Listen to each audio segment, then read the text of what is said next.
Start कर दीजिए sir. हाँ,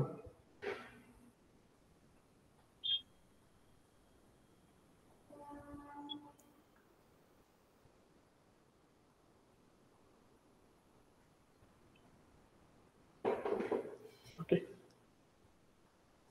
गुड मॉर्निंग। तो लास्ट जो लेक्चर था, लास्ट लेक्चर के अंदर हमने माइक्रोसॉफ्ट पावर पॉइंट को कंप्लीट कर लिया था।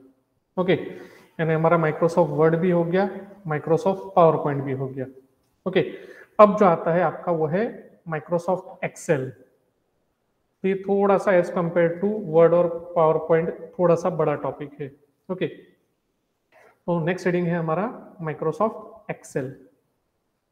तो माइक्रोसॉफ्ट एक्सेल के अंदर सबसे पहले है इंट्रोडक्शन टू माइक्रोसॉफ्ट एक्सेल। तो माइक्रोसॉफ्ट एक्सेल जो है उसका बेसिक पर्पस क्या है, उसके लर्निंग ऑब्जेक्टिव क्या है। तो सबसे पहले आता है लर्न अबाउट स्प्रेडशीट। ओके, उसके बाद में दिया है commercial use of spreadsheet, types of spreadsheet, उसके बाद में features of worksheet and application of spreadsheet. अब यहाँ पे जो है एमएस एक्सेल के अंदर आपको कुछ वर्ड रिपीटेड दिखेंगे। तो हमारा जो मेन स्क्रीन रहता है ना, तो मेन स्क्रीन को हम बोलते हैं स्प्रेडशीट्स, उसको ही हम बोलते हैं वर्कशीट, उसी को हम बोलते हैं वर्कबुक या वर्कस्पेस। ओके, यानी स्प्रेडशीट वर्ड आया तो भी सेम है, वर्कशीट वर्ड आया तो भी सेम है। ओके, और वर्कबुक या वर्कशीट या वर्क एरिया बोलो, वन एंड द सेम है। तो ज्यादा करके हम स्प्रेडशीट या वर्कशीट यूज करेंगे। ओके, तो सबसे पहले है आपका ये जो मेन स्क्रीन है एमएस एक्सेल का, वो तो एमएस एक्सेल जो है ये क्या है, one kind of popular spreadsheet है। तो स्प्रेडशीट का मतलब होता है combination of rose and columns, combination of rose and columns. तो यहाँ पे देखो उन्होंने डिस्क्रिप्शन में यहाँ पे दिया है कि displace multiple cells together to make a grid consisting of row and column. यानी यहाँ पे जो भी एक्सेल में रहेगा वो आपका ग्रिड सिस्टम में रहेगा। ग्रिड सिस्टम का मतलब होता है combination of row and column. Grid system का मतलब होता है combination of row and column. Okay, अब ये जो है ये रो एंड कॉलम का जो कॉम्बिनेशन बनेगा, इसके अंदर आप कोई भी वैल्यू डाल सकते हो, न्यूमरिक, अल्फा न्यूमरिक, बरोबर, कुछ भी आप इसमें डाल सकते हो, अल्फाबेटिक, न्यूमरिक, अल्फा न्यूमरिक, कुछ भी वैल्यू आप इंसर्ट कर सकते हो। तो यहाँ पे उन्होंने एग्जांपल दिए हैं कुछ सॉफ्टवेयर्स के, जैसा एमएस एक्सेल जो हम पढ़ रहे हैं वो, वैसे ही लोटस वगैरह जो है आजकल ओपन ऑफिस में भी आना चालू हो गया है। तो ऐसे बहुत सारे इसके सॉफ्टवेयर आते हैं, उसमें से हम जो यूज कर रहे हैं वो है माइक्रोसॉफ्ट एक्सेल, क्योंकि सबसे ज्यादा पॉपुलर जो है वो है माइक्रोसॉफ्ट एक्सेल। अब यहाँ पे उन्होंने डेफिनेशन दिया है, what do you mean by spreadsheet या व्हाट इज अ स्प्रेडशीट। तो स्प्रेडशीट की जो डेफिनेशन है ये क्या है, a spreadsheet is a document that is entirely made up of rose and columns. यानी पूरा का पूरा जो डॉक्यूमेंट है वो रो और कॉलम का एक कॉम्बिनेशन है, ग्रुप है। It is use to list and analyse data. ये ज्यादा करके एनालिसिस के लिए ज्यादा यूज होता है ये, या कैलकुलेशंस पर्पस के लिए ज्यादा यूज होता है। अब उसी की दूसरी डेफिनेशन उन्होंने दिया है, spreadsheet programs are developed to automate task such as technical calculation, okay, statistical functions and analysis of data. Okay, इसके अंदर आप ग्राफिकल रिप्रेजेंटेशन ऑफ डेटा भी यूज कर सकते हो, और इसका मेन पर्पस या मेनली उसका जो यूज है वो है प्रोडक्शन चीज के ऊपर, planning, personal management, marketing, payroll, accounting. Accounting में बहुत ज्यादा यूज होता है आपका एक्सेल। अगर आपको ख्याल में होगा, किसी ने अपना टैली का क्लास किया होगा, सपोज अगर किसी ने टैली का क्लास किया होगा, तो टैली के क्लास के स्टार्टिंग में आपको थोड़ा सा एक्सेल का नॉलेज दिया जाता है, क्योंकि पहले जब टैली वगैरह नहीं था ना, तो आपका जो पूरा अकाउंटिंग होता था वो स्प्रेडशीट के अंदर होता था, यानी एमएस एक्सेल के अंदर होता था। उसके बाद में इसका मेन फीचर्स क्या क्या है, तो सबसे पहला फीचर है एडिटिंग एंड फॉर्मेटिंग, यानी प्रॉपर प्रेजेंटेशन। दूसरा है क्रिएटिंग चार्ट एंड ग्राफिक्स, और तीसरा है फॉर्मूला एंड फंक्शंस। इसके अंदर फॉर्मूला और फंक्शंस भी आप यूज कर सकते हो। उसके बाद में स्प्रेडशीट की डिटेल है, पहला पार्ट आता है रिबन एरिया। रिबन एरिया मालूम है आपको, यहाँ पे हम अब तक रिबन एरिया पढ़ते आए हुए हैं। उसके बाद में यहाँ पे उसने ये जो रेड बॉक्स दिया है ना, उसके अंदर जो ब्लैक दिख रहा है आपको, it is called as a cell. It is called as a cell. Cell का मतलब क्या होता है? तो सेल का मतलब होता है combination of row and column. Cell का मतलब क्या होता है? Combination of row and column, यानी जहां पे दोनों का ग्रुप बनता है, it is called as a cell. तो ये देखो, ये सेल दिख रहा है आपको। ये सेल क्या रिप्रेजेंट कर रहा है? कॉलम क्या है उसका? सी। ऊपर देखो यहाँ पे कॉलम सिलेक्टेड बता रहा, कॉलम क्या है? सी। और रो क्या है? 4। तो इसका एड्रेस यहाँ पे दिखेगा आपको C4। इसका एड्रेस यहाँ पे दिखेगा C4। वापिस, सेल क्या है? Cell is a combination of row and column, और हर सेल को कोई ना कोई एड्रेस दिया जाता है। तो एड्रेस क्या है? तो वो जो एड्रेस है वो कॉम्बिनेशन रहता है, पहले कॉलम का और फिर रो का। तो ये जो मेरा बॉक्स है वो कौन से कॉलम में है? सी में। और कौन सी रो में है? 4 करके इसका एड्रेस रहेगा C4। और वो जो एड्रेस दिखता है वो एड्रेस बार में दिखता है। तो यहाँ पे जो C4 दिख रहा है ना आपको, ये C4 यहाँ पे, तो it is called as address bar. It is called as address bar. उसके बाद में ये 1 2 3 4 दिख रहे हैं, इट इज रो। ये नंबरिंग दिख रहा है वो रो, ABCD दिख रहा है वो कॉलम। तो याद रखना, रो हमेशा नंबर में रहेंगे, कॉलम हमेशा अल्फाबेट्स में रहेंगे। उसके बाद में यहाँ पे उसने दिया है, देखो रो नंबर। रो नंबर क्या आइडेंटिफाई करता है? Horizontal row. रो नंबर क्या आइडेंटिफाई करता है? Horizontal row. और वैसे ही कॉलम नंबर क्या आइडेंटिफाई करता है? Horizontal, sorry, vertical columns. Column letter क्या आइडेंटिफाई करता है? Vertical columns. और कॉलम जो है वो कितने रहते हैं? तो कॉलम का जो पहला एड्रेस चालू होता है वो आता है 1 से और जाता है 16,000 के ऊपर। Okay, A B C D, फिर A B A C, ऐसे कितने भी जाके वो कहां तक जाएगा? 16,000 कॉलम्स तक। और उसके बाद में उन्होंने दिया है एक्टिव सेल। एक्टिव सेल का मतलब होता है जो सिलेक्टेड सेल है वो। और सिलेक्टेड सेल कैसे आइडेंटिफाई होता है? वो डार्क ब्लैक बॉर्डर से आइडेंटिफाई होता है। तो यहाँ पे भी देखो, यहाँ पे भी C4 ही सिलेक्टेड है। तो ये जो सिलेक्टेड है इसको बोलते हैं एक्टिव सेल। जो भी सिलेक्टेड सेल दिख रहा है उसको बोलते हैं एक्टिव सेल।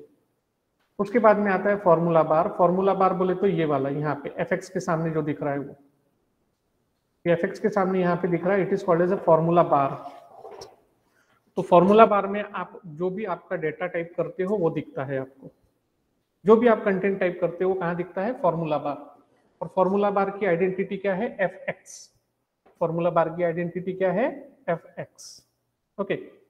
उसके बाद में आता है नेम बॉक्स। तो ये जो है ना, ये नेम बॉक्स है। Okay, it is called as name box. हम इसको एड्रेस बॉक्स भी बोलते हैं।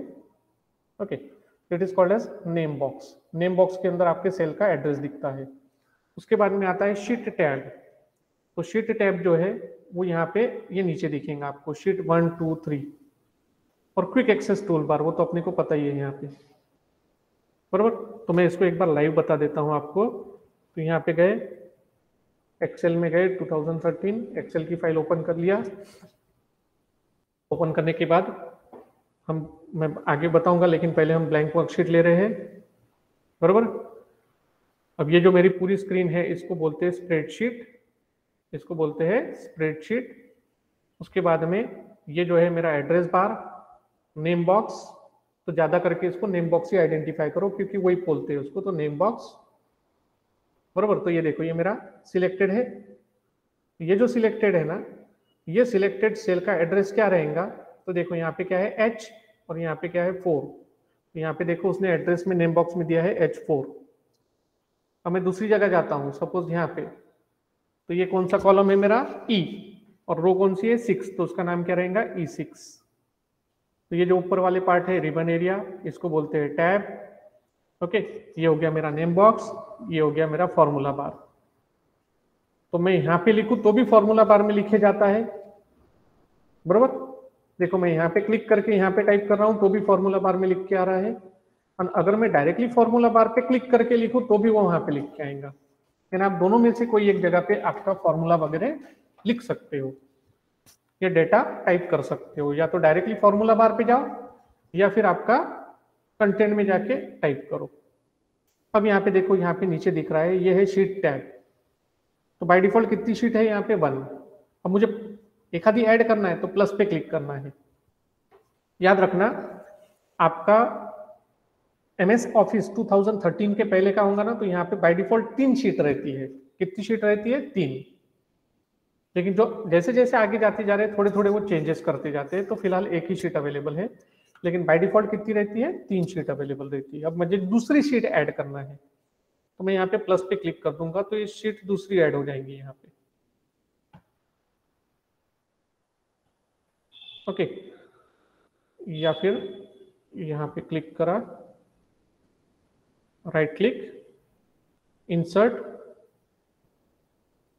ओके, क्या इंसर्ट करना है? वर्कशीट। तो जैसे मैं ओके करा, वर्कशीट इंसर्ट हो गई। अब ये मेरी पहली शीट थी और ये मेरी दूसरी शीट। अब ये जो शीट है, ये शीट को हम नेम प्रोवाइड कर सकते हैं। अब जैसे यहाँ पे मुझे बताना है उसको कि भाई MS ऑफिस या MS वर्ड, ये वर्ड की शीट है सपोज, तो उसको राइट क्लिक करो, रीनेम करो, और यहाँ पे मैं डाल दूंगा वर्ड। दूसरी जो शीट मैंने बनाई उसको मुझे देना है पावर पॉइंट, तो मैं यहाँ पे रीनेम करूंगा उसको पावर पॉइंट। तो इस टाइप से हम शीट को नेम प्रोवाइड कर सकते हैं। नहीं चाहिए तो राइट क्लिक करके रीनेम करो या फिर उसको डिलीट कर दो। तो ये पावर पॉइंट की मैंने ज्यादा की बनाई थी, तो राइट क्लिक और डिलीट, बराबर। तो ये क्या हो गया मेरा? ये सारे टैब है, ये मेरा रिबन एरिया है, ये मेरा नेम बॉक्स, ये फॉर्मूला बार, उसके बाद में ये जो है मेरा ये ग्रिड सिस्टम है जिसको हम बोलते हैं स्प्रेडशीट या वर्कशीट। उसके बाद में यहाँ पे ये है क्विक एक्सेस टूल बार, और नीचे जो आता है आपका वो आता है शीट टैब। क्या आता है? Sheet tab. ओके, अब मैं यहाँ पे इसको क्लोज कर दे रहा हूँ, save changes no, don't save. हम वापस हमारे इस पे आ गए, तो ये हो गया फॉर्मूला बार देख लिया, नेम बॉक्स देख लिया, शीट टैब देख लिया, और क्विक एक्सेस टूल बार पता ही है अपने को। उसके बाद में फाइल मेनू, तो फाइल मेनू के अंदर जो है, फाइल मेनू के अंदर आपको यहाँ पे कोई भी चीज नहीं दिखने वाली नहीं है, बराबर, वन एंड द सेम है। उसके अंदर फाइल को सेव करना, प्रिंट करना, पेज को सेट करना, ये सारी चीजें आएंगी। अब रिबन एरिया आता है। रिबन एरिया जो है, रिबन एरिया आपको एक्सप्लेन करने की फिलहाल जरूरत नहीं है, रिबन एरिया दोनों में देख चुके हैं हम, बराबर। तो रिबन एरिया माइक्रोसॉफ्ट वर्ड में भी देख लिया है और पावर पॉइंट में भी देख लिया है। उसके बाद में जो हमारी पहली शीट रहेंगी उसको नाम दिया जाता है वर्कबुक, उसको नाम दिया जाता है वर्कबुक, बराबर।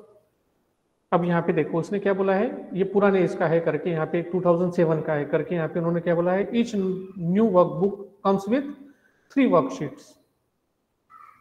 तो आप ऐसा बोल सकते हो कि वर्क ग्रुप क्या है? It is a group of worksheets. Okay, note करके लिख लेना, वर्क ग्रुप क्या है?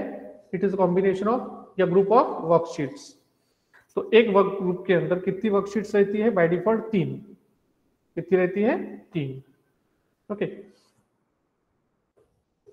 उसके बाद में each work group has a sheet tab, 3 sheet tab है।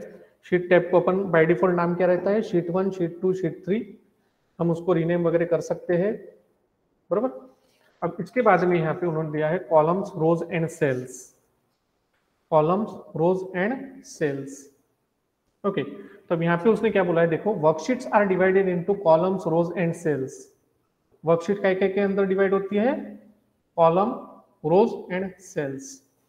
ओके, और उसका जो भी कॉम्बिनेशन बनेगा वो क्या बनेगा? ग्रिड बनेगा, उसको बोलते हैं ग्रिड सिस्टम। तो कॉलम क्या रहते हैं? Column go from top to bottom on the worksheet vertically. तो वर्टिकल जो भी रहेगा वो रहेगा कॉलम, हॉरिजॉन्टल जो रहेगा वो रहेगा रो। ओके, और वो कहां से आता है? लेफ्ट से राइट।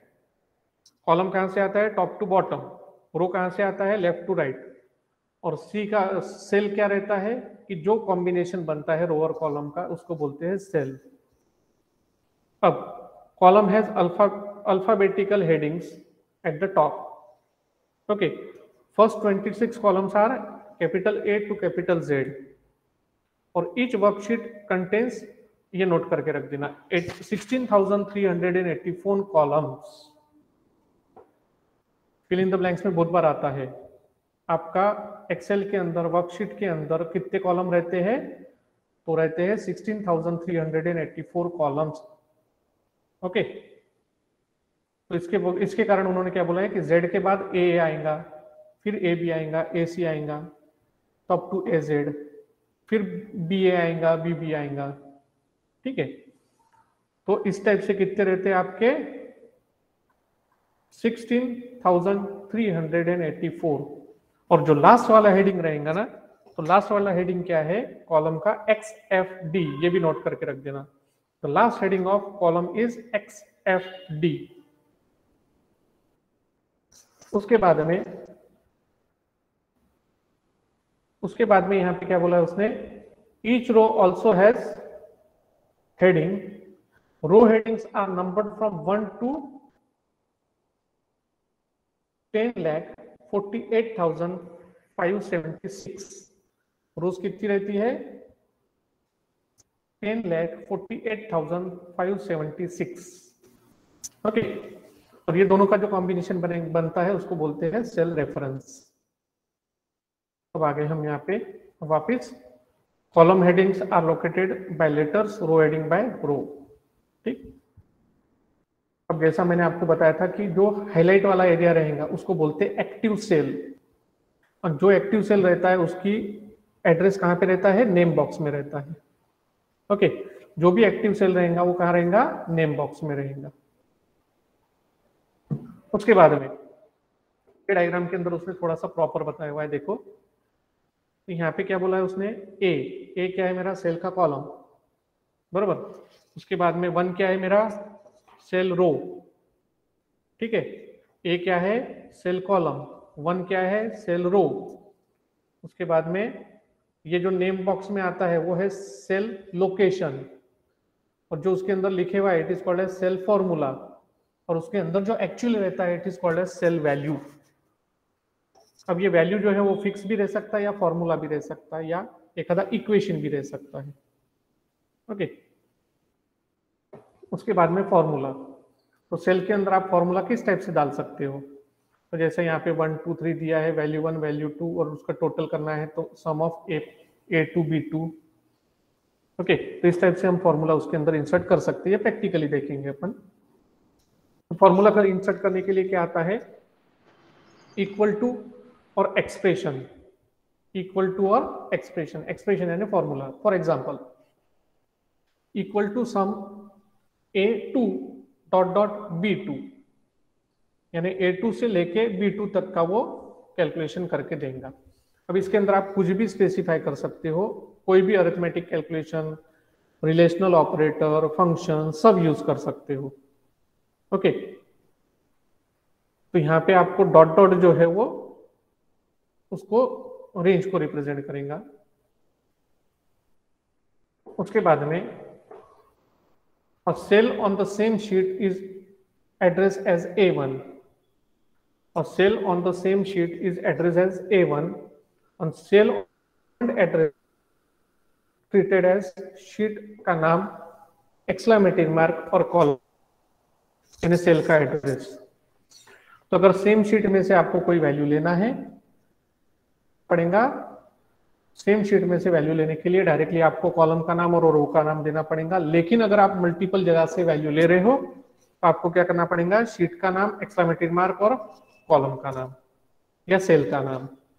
ओके, अब अगर तुमको दूसरे जगह से कोई यानी दूसरे फाइल में से कोई सेल लेना है तो कैसा है, उसका पूरा पाथ देना पड़ेगा, C: document setting, user name, my spreadsheet, फिर जो है वो उसका डॉक्यूमेंट का नाम, सपोज तुमने XYZ दिया होगा तो XYZ ब्रैकेट में, फिर तुम्हारे उसमें से कौन सी शीट चाहिए, उसमें से कौन सा सेल चाहिए। ओके, उसके बाद में बजट्स वगैरह के लिए यूज होता है, inventory management, portfolio management, management decision support के लिए। तो ये वेरियस काइंड ऑफ उसके यूजेस दिए हुए हैं।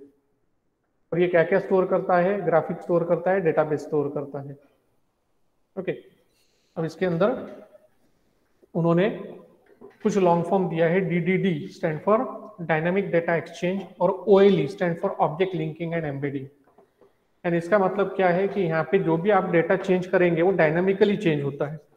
अब डायनामिकली चेंज होता है का मतलब क्या होता है, तो आप फॉर्मूला लिख दो, उसमें वैल्यू जब आप बदलेंगे तो फॉर्मूले का आंसर ऑटोमेटिकली बदलते जाता है। ओके, उसके बाद में ओएलई, ओएलई यानी ऑब्जेक्ट लिंकिंग एंड एम्बेडिंग, यानी दूसरे सॉफ्टवेयर का डाटा अगर चाहिए तो ये भी ले सकते हो। ओके, अब यहाँ पे एक्सेल फाइल जो है, एक्सेल फाइल फॉर्मेट का जो सिंटेक्स यानी उसका जो एक्सटेंशन है वो क्या है, डॉट XLSX। सिंटेक्स क्या है, XLSX। ओके,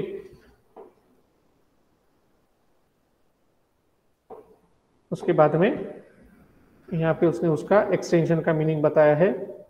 ठीक, तो XML बेस्ड फॉर्मेट, आपका जो माइक्रोसॉफ्ट एक्सेल है वो XML बेस्ड फॉर्मेट है। तो एक्सेल का मतलब होता है एक्सेल, एस टी और A, S stand for spreadsheet, T यानी टेम्पलेट, ए यानी एड इन, और X/M का मतलब होता है M यानी मैक्रो एनेबल्ड और X यानी मैक्रो फ्री। ओके, उसके बाद में ये कुछ काम का नहीं है। हाँ, quick connect to external data. अब यहाँ पे आते हैं आपके एक्सेल के एक्सटेंशंस। तो देखो, एक्सेल वर्क ग्रुप का एक्सटेंशन क्या है, XLSX। मैक्रो एनेबल्ड है तो XLSM। बाद में बाइनरी है तो XLSB। मैक्रो एनेबल्ड टेम्पलेट है तो अगेन XLTM, और एडिन है तो XLAM। उसके बाद में आता है अब आपका वर्किंग चालू हो जाता है, creating worksheet file, entering data into worksheet and opening and saving. सबसे पहले ओपन करना है फाइल को। फाइल को ओपन करने के बाद न्यू फाइल, न्यू फाइल के बाद आपको उसको सेव करना है।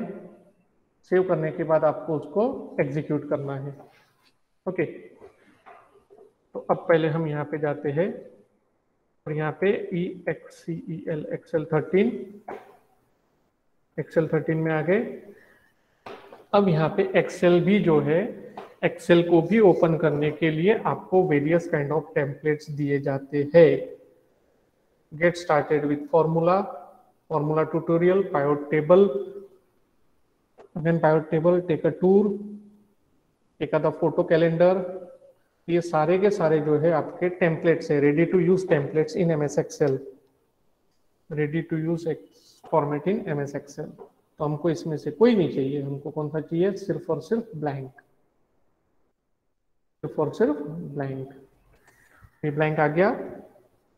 ब्लैंक आने के बाद यहाँ पे आपको जो भी डाटा डालना है वो डाटा डाल दो, बरोबर। इसको सेव करना मालूम है, फाइल में जाके सेव एज, पहली बार है तो सेव एज, ऑलरेडी डाटा है तो सेव। ठीक, फिर इसको क्लोज करके रीओपन करना, ये भी हमको पता है। ठीक, तो अब हम क्या करते हैं, उन्होंने कुछ शॉर्टकट मेनूज दिए हुए हैं, कुछ शॉर्टकट मेनूज दिए हुए। तो शॉर्टकट मेनू इन्वोक करने के लिए आपको क्या करना पड़ता है, माउस का राइट क्लिक बटन यूज करना पड़ता है। फॉर एग्जांपल यहाँ पे मैंने लिखा है, अब इसको राइट क्लिक कर दूं तो यहाँ पे शॉर्टकट मेनू आ जाता है। इसमें से हम कुछ भी चीज परफॉर्म कर सकते हैं। अब आते हैं आपके कुछ शॉर्टकट्स। तो कुछ शॉर्टकट नहीं, बहुत सारे शॉर्टकट। अब यहाँ पे देखो शॉर्टकट्स क्या दिया है, show a shortcut menu, shift plus F10, बरोबर।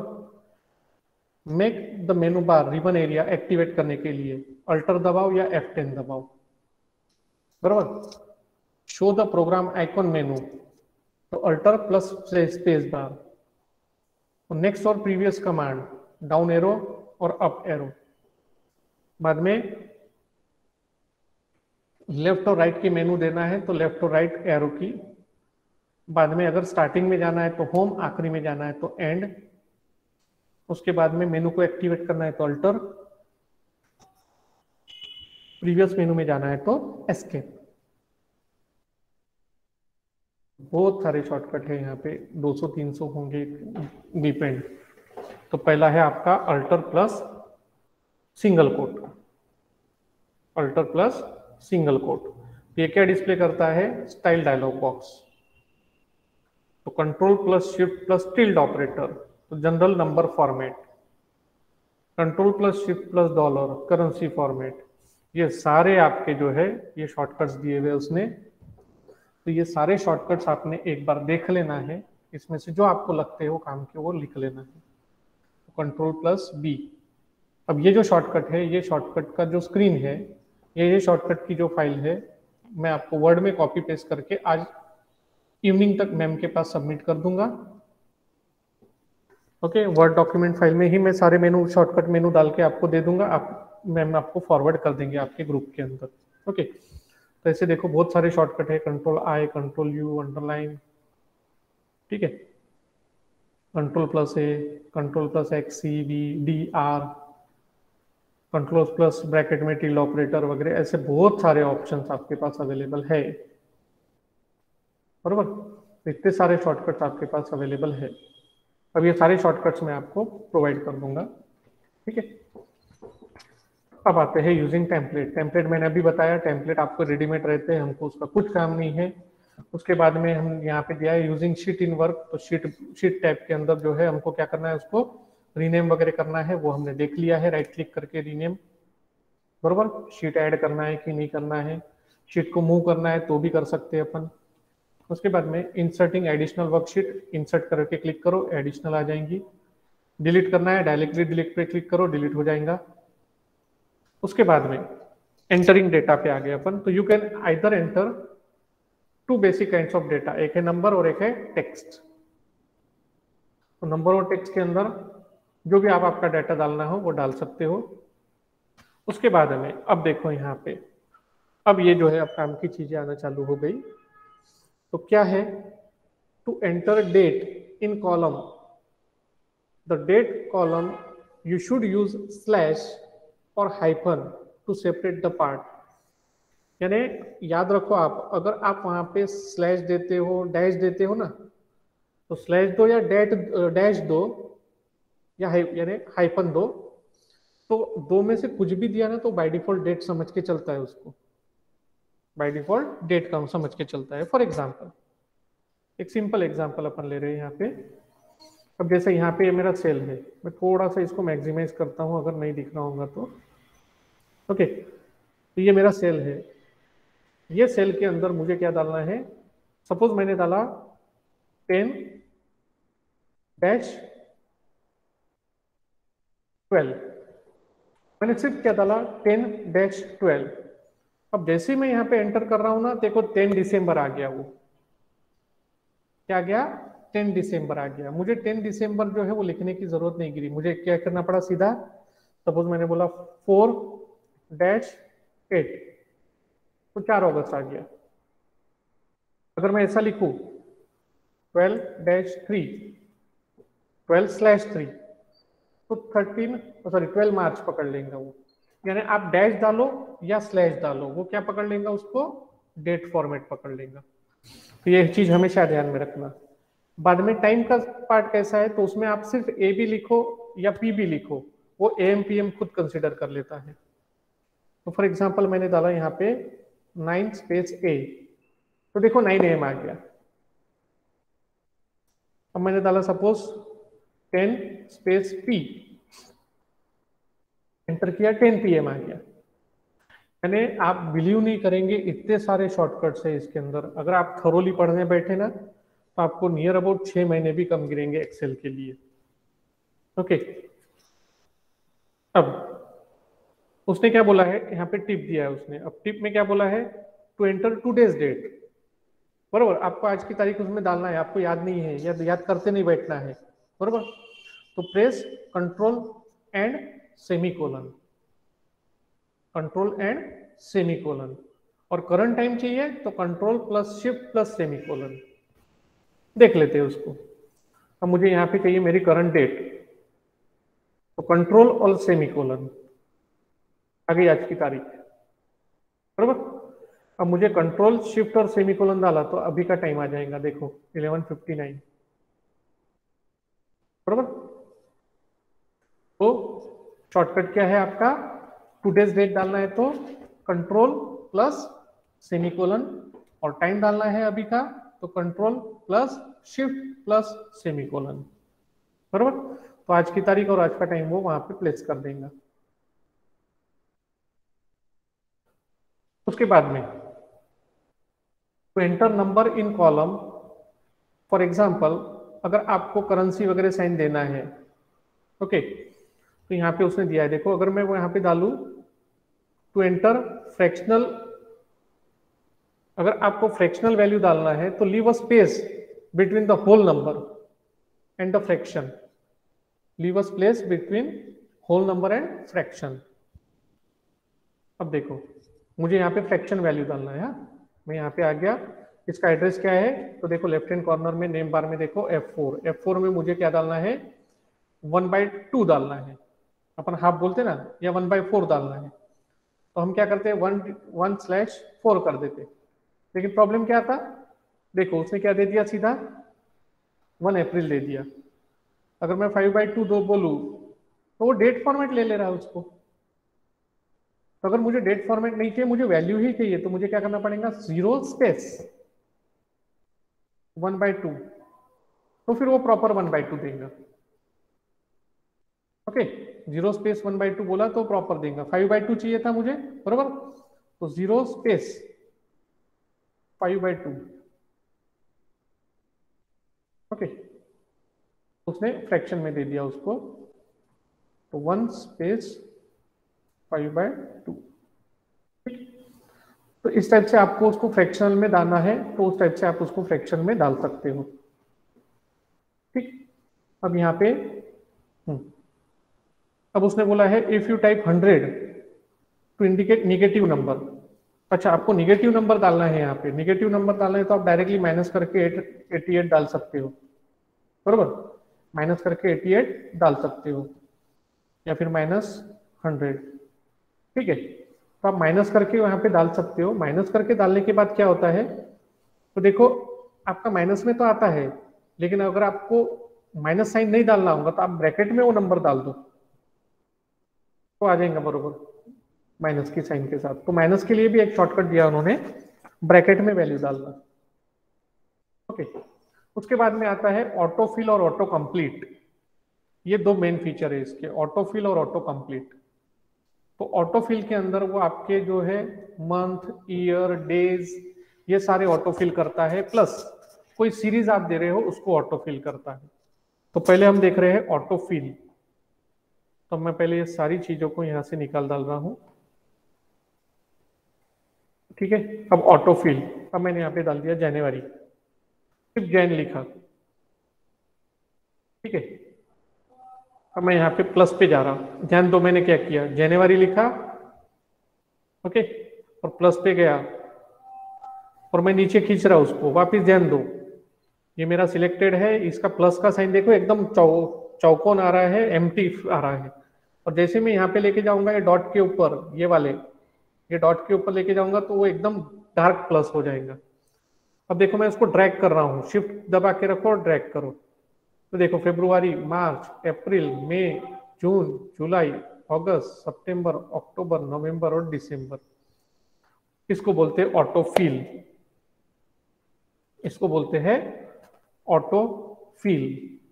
ओके, वैसे ही मैंने दिया संडे, बरोबर, ड्रैग कर लिया, Sunday, Monday, Tuesday, Wednesday, Thursday, Friday,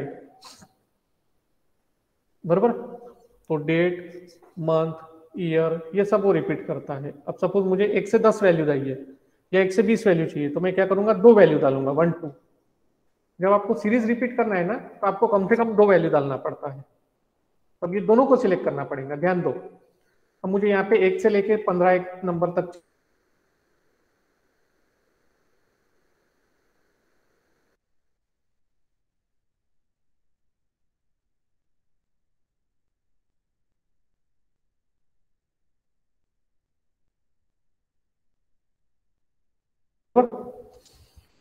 तो ये हो गया ऑटोफिल। अब मुझे डिफरेंस में चाहिए, जैसा 2 का टेबल चाहिए, तो 2 2 2 जा 4, 2 3 जा 6, मैंने 3 डाल दिए। अब वो इसको खुद एनालाइज करेगा, और एनालाइज करके यहाँ से मैं ट्रैक करूंगा तो 2 10 जा 20 तक आ जाएगा। तो it is called as autofill, it is called as autofill, बरोबर। ये हो गया हमारा पहला आज का टॉपिक विच इज ऑटोफिल। उसके बाद में आता है ऑटो कंप्लीट, इसके बाद में आता है ऑटो कंप्लीट। अब ये ऑटो कंप्लीट में जो है आप कैरेक्टर डालो या नंबर डालो, ये ऑटोमेटिकली कंप्लीट करके दे देता है वो।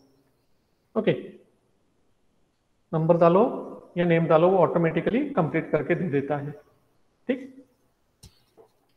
हम यहाँ पे आ गए। अब यहाँ पे अब एक काम करते हैं, एक आपको सिंपल एक कंसेप्ट बताता हूं मैं इसको वापस डिलीट कर दे रहा हूं। ठीक, अब यहाँ पे मुझे डालना था ABCD, बराबर। तो देखो ABCD मैंने डाला, तो ABCD कहाँ पे आ रहा है, ये जो सेल है इसके अंदर लेफ्ट हैंड साइड में आ रहा है। यानी मैं टेक्स्ट लिख रहा हूं तो कहाँ आ रहा है, लेफ्ट हैंड साइड में आ रहा, और मैं नंबर डाल रहा हूँ 20 सपोज 50, तो देखो राइट हैंड साइड में आ रहा। यानी इसका बाय डिफॉल्ट फॉर्मेट क्या है कि अगर आप कोई टेक्स्ट लिखते हो ना, तो टेक्स्ट लेफ्ट हैंड साइड में आता है, और अगर आप नंबर डालते हो, नंबर राइट हैंड साइड में आता है। टेक्स्ट लेफ्ट हैंड साइड में, नंबर राइट हैंड साइड में। ओके, तो अब ऑटो कंप्लीट क्या है, तो पहले ऑटो कंप्लीट देखते हैं अपन। तो ऑटो कंप्लीट में क्या है, जैसा मैंने सब्जेक्ट डाला इंग्लिश, हिंदी, मराठी, जियोग्राफी, बराबर। मैं कहीं पे भी हूं, मैं कहीं पे भी गया और मैं सिर्फ ई दबा रहा हूं ना, ध्यान रखना मैंने सिर्फ ई दबाया, सॉरी, हाँ वही कॉलम के अंदर अगर मैं कहीं पे भी ई दबा रहा हूं,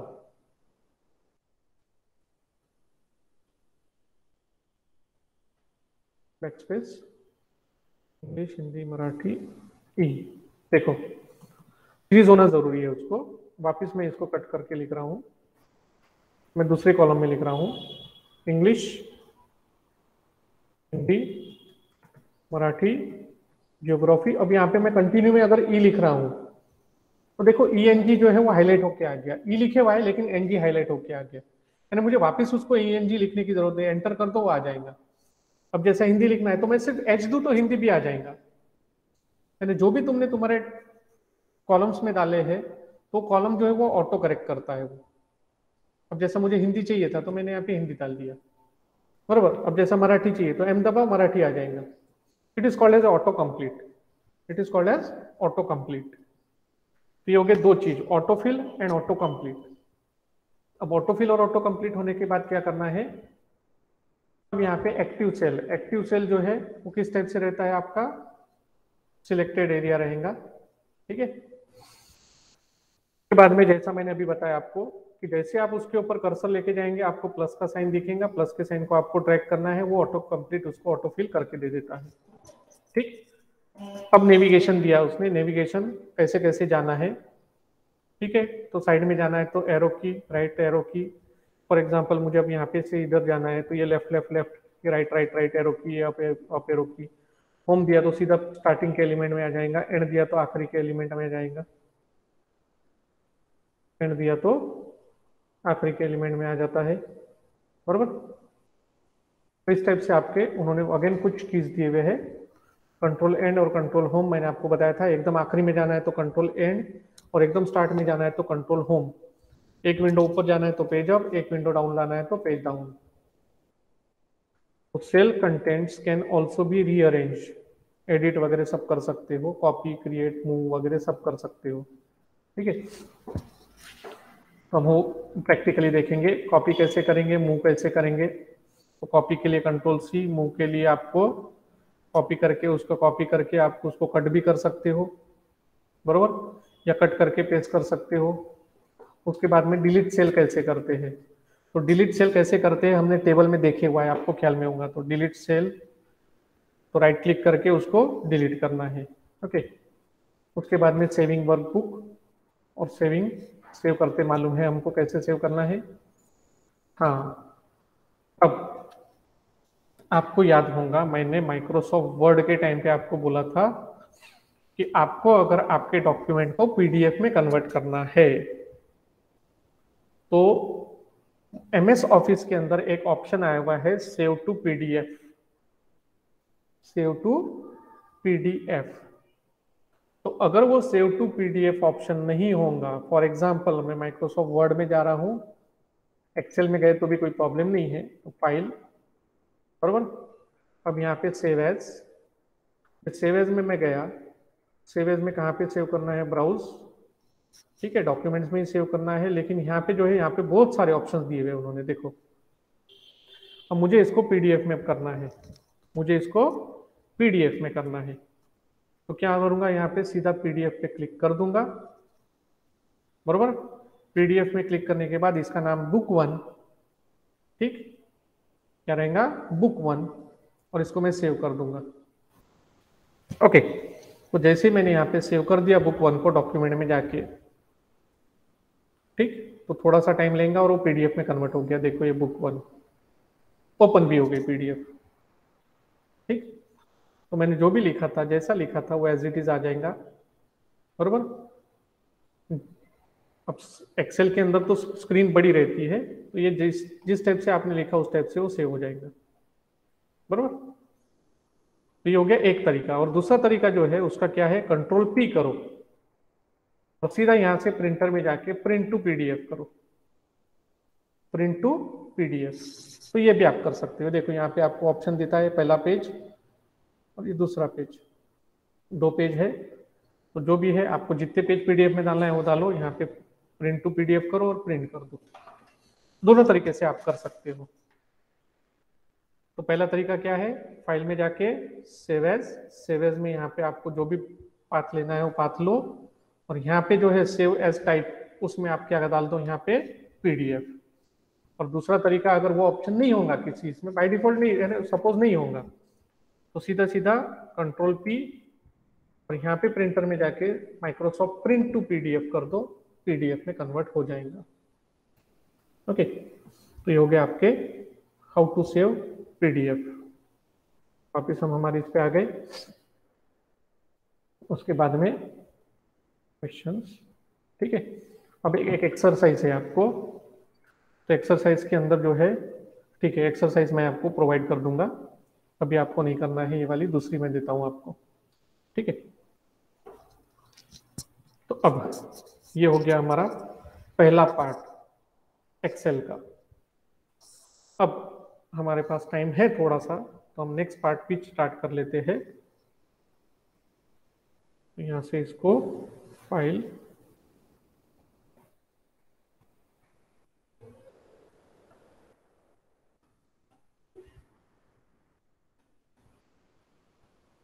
ओके, यहाँ पे वर्कशॉप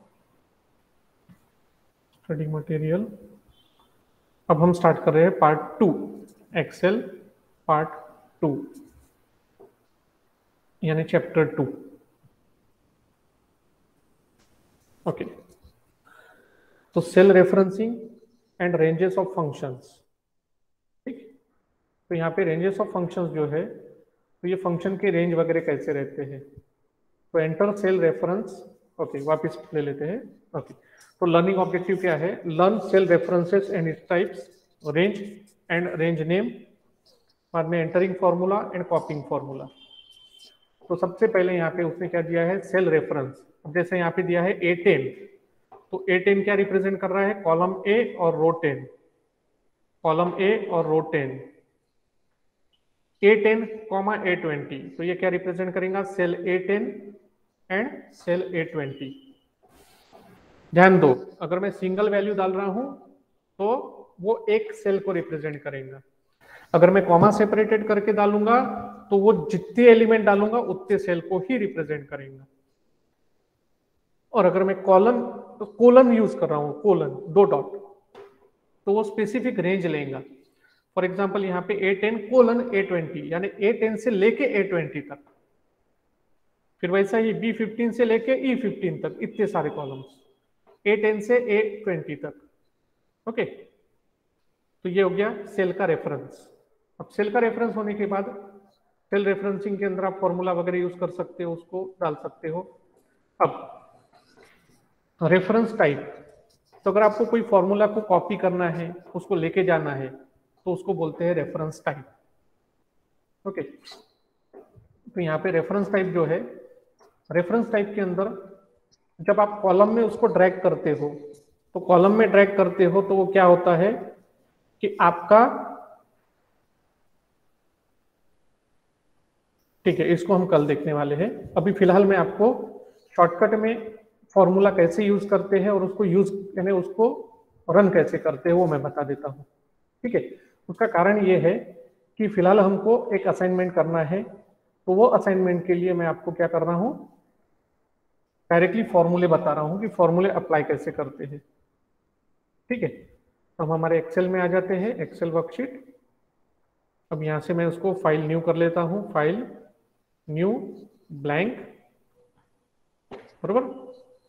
तो फाइल न्यू ब्लैंक के बाद यहाँ पे मुझे क्या करना है, यहाँ पे मुझे डालना है रोल नंबर, यहाँ पे डालना है नेम, यहाँ पे डालना है सब्जेक्ट 1, यहाँ पे डालना है सब्जेक्ट 2। अब देखो मुझे घड़ी घड़ी नहीं टाइप करना है, मुझे 5 सब्जेक्ट चाहिए, तो सब्जेक्ट 1 सब्जेक्ट 2 दोनों को सिलेक्ट कर लिया, ऑटोफिल, सब्जेक्ट 3 4 और 5 ऑटोमेटिकली आ गया। बहुत सारा वर्क खत्म होता है हमारा। अब रोल नंबर 101 102 दोनों को सिलेक्ट कर लो, ड्रैग कर दो 105, बरोबर। A A A B B B पूरा एनालाइज करता है वो, पूरा analyse, A C C C D D D E E E F F F, नहीं उसको रिपीट किया उसने, यहाँ पे E sorry D D D C C C D D E E E, okay. अब यहाँ पे सब्जेक्ट के मार्क्स है सपोज, ठीक, 55 85, मैं 3 ही डाल रहा हूँ, बाकी के दोनों डिलीट कर दे रहा हूँ। ठीक है, डिलीट डिलीट और डिलीट। अब ये जो मेरे आ गए, ये 3 आ गए, subject 1 subject 2 subject 3 subject 4, marks डाल देते हैं कुछ तो भी उसको। ठीक है, अब मुझे क्या करना है, यहाँ पे उसका टोटल करना है। तो टोटल करना है, तो टोटल करने के लिए मुझे क्या करना पड़ेगा, यहाँ पे टोटल करने के लिए मुझे फॉर्मूला देना पड़ेगा। तो फॉर्मूला देने के लिए मैं यहाँ पे क्या बोलूंगा, इक्वल टू, नहीं तो एक तरीका है यहाँ पे सीधा सीधा ऑटो सम, सीधा सीधा तरीका है ऑटो सम। तो ऑटो सम में जाने के बाद जैसे ही मैं यहाँ पे ऑटो सम पे क्लिक करता हूँ, ओके, जैसे ही मैं ऑटो सम पे क्लिक करता हूँ, यहाँ पे ऑप्शन आता है सम एवरेज वगैरह, बराबर। और उसने यहाँ पे ऑप्शन भी दिया है कि आप अगर मल्टीपल सिलेक्ट कर लो तो उसका सम ऑटोमेटिकली आ जाता है। तो फॉर एग्जांपल मुझे यहाँ पे ऑटो सम करना है, तो यहाँ से ऑटो सम लो और यहाँ पे सम पे क्लिक करो, तो देखो ऑटोमेटिकली उसने रो ले लिया पूरी।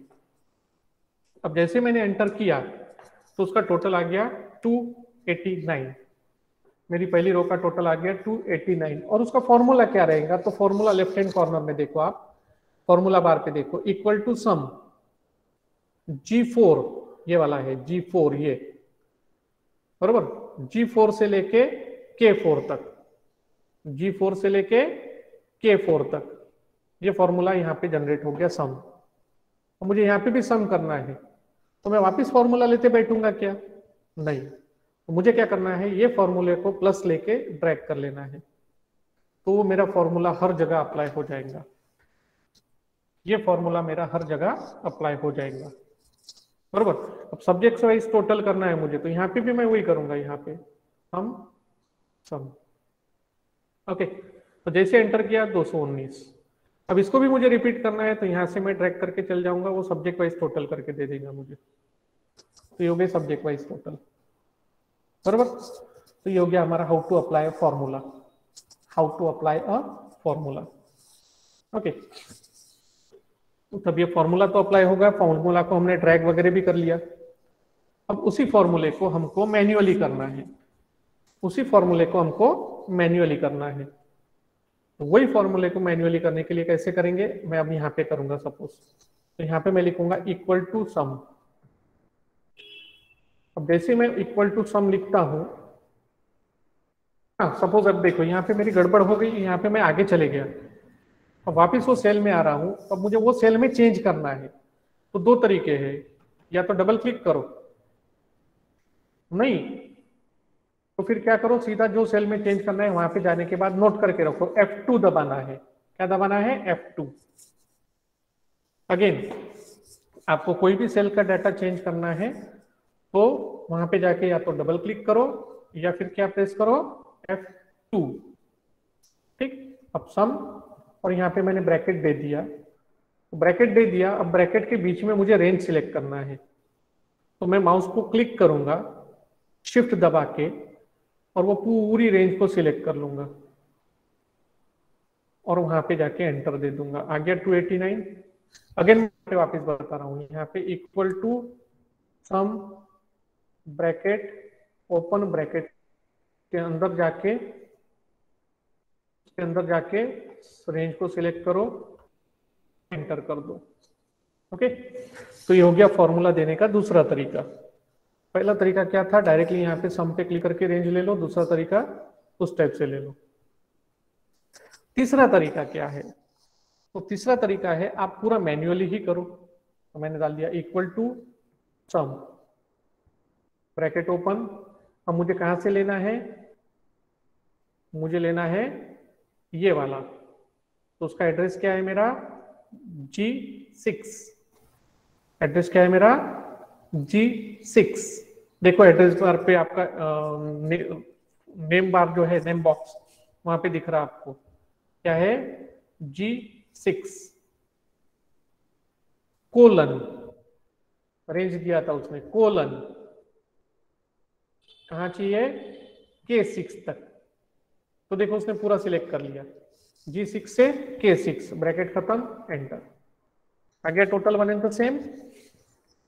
तो इस टाइप से आप दे सकते हो। और नहीं, आपको और कुछ अलग करना है, तो फॉर एग्जांपल मुझे क्या करना है, इक्वल टू सम।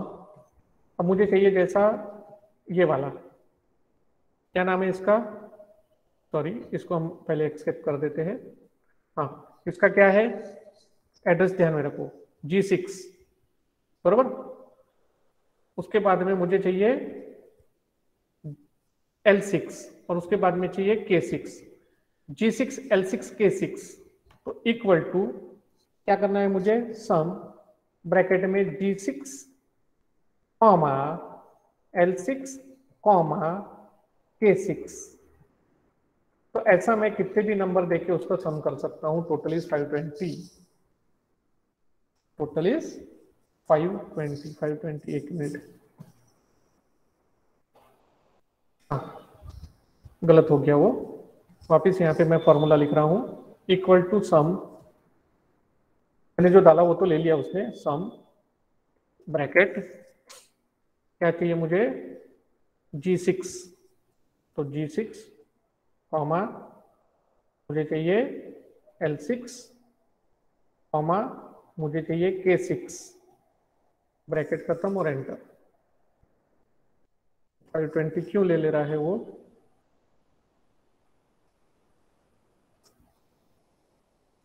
तो यहाँ पे हम चेंज कर देते हैं उसको F2, तो K6 के बदले वहां पे दूसरा ले लेते हैं अपन, J6।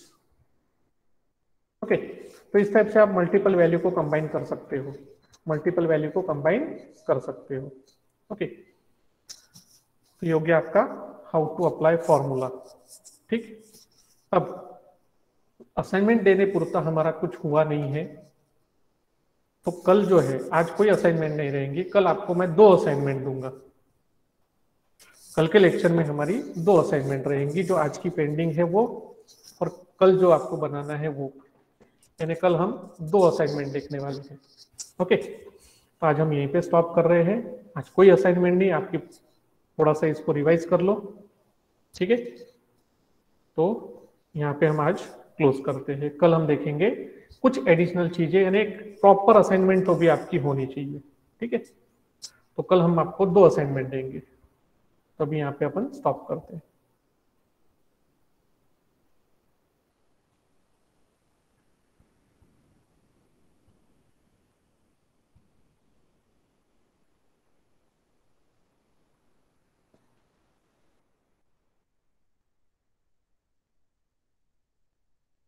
Have a great day, sir. Ma'am, Ma'am.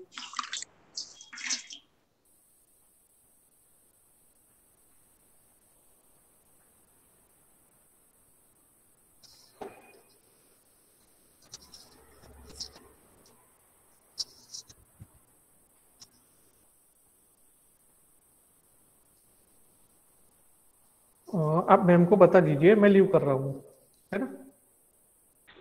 Okay sir.